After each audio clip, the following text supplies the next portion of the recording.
এই কথার মূল্য আপনারা অবশ্যই বুঝতে পারবেন। যে আপনারা হয়তো মনে মনে করবেন যে ও এসব বড় বড় কথা তো সবাই অঙ্গীকার করে যায়। রাজশাহী জেলা মহিলা দলের সভাপতি অ্যাডভোকেট মিতালি, অ্যাডভোকেট শামশাদ বেগম মিতালি। আমি জেলা মহিলা দলের সভানেত্রী। আপনাদেরকে সবাইকে একসঙ্গে দেখে আমার খুবই খুশি লাগছে, খুবই ভালো লাগছে। আমরা আর একটা জায়গায় প্রোগ্রামে ছিলাম, সেখান থেকে আসতে একটু একটা লক্ষ্যে, একটা উদ্দেশ্যে আমাদের এই ফেব্রুয়ারি মাসের 12 তারিখে আমাদের ধানের শীষের প্রার্থী অ্যাডভোকেট শফিক জন্য ভোটের প্রচারণার জন্য অনুরোধ করার জন্য এসেছি। তো নারীদের এই ভোটটা এবার কিন্তু নারীদের, কারণ পুলিশ, শিক্ষক বা দেখা যাচ্ছে যে ওই সবার ভোট লাগবে। তো সেক্ষেত্রে আমাদের বাংলাদেশে কিন্তু 52.8% নারী ভোটার, মানে যাবে। আমি সরাসরি নাম করেই বলছি।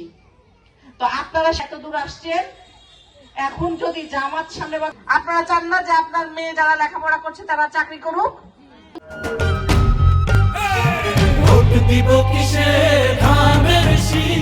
যদি জামাত ক্ষমতায় আসে, নারীদেরকে চাকরি করার সুযোগ দিবে না, কারণ একটি মাত্র মহিলা প্রার্থী দেয়নি।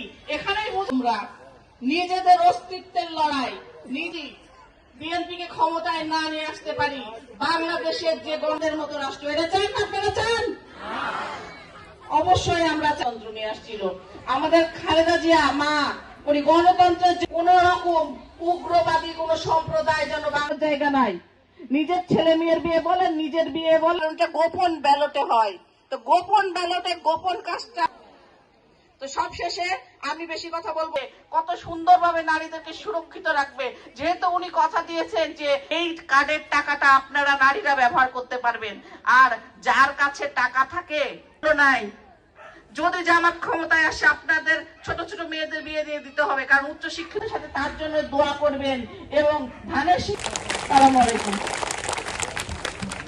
মানে উনার সাথে এটাই আমার পরিচয় একমাত্র। আপনাদের কাছে সহজ সরল ভাষায় স্বামীটার জন্য ভোট চাইতে, বুঝতে পেরেছেন? আপনারা আমার স্বামীর ভোট, এটা একবার চিন্তা করতে হবে তো, যে কেন দিবেন আপনার স্বামীকে, আমার স্বামীকে ভোট। তো আপনারা ভোট দিবেন এই কারণে, আপনারা সবাই ধানের শীষে ভোট দিবেন, এবং ধানের শীষে ভোট দিয়ে এবং আমাদের নিজেদের ভালো থাকা এটা নির্ভর করবে কাকে? তাহলে আপনারা অবশ্যই ধানের শীষে আমার স্বামীকে ভোট দিবেন। হ্যাঁ, আমার স্বামীর 44 বছরের রাজনীতির জীবন এবং তার এত মামলা, এত কিছু প্রতিকূলতার ভিতরে আপনাদেরকে ছেড়ে সে কোনোদিন চলে যায়নি। সবসময় আপনাদের যতটুকু পেরেছে সবসময় আপনাদের পাশে থেকেছে। আপনারা হয়তো জানেন না, আপনাদের এখানকার নেতা কর্মীরা জানেন। তাহলে সেই মানুষকে ভোট দিয়ে আপনারা অবশ্যই ঠকবেন না।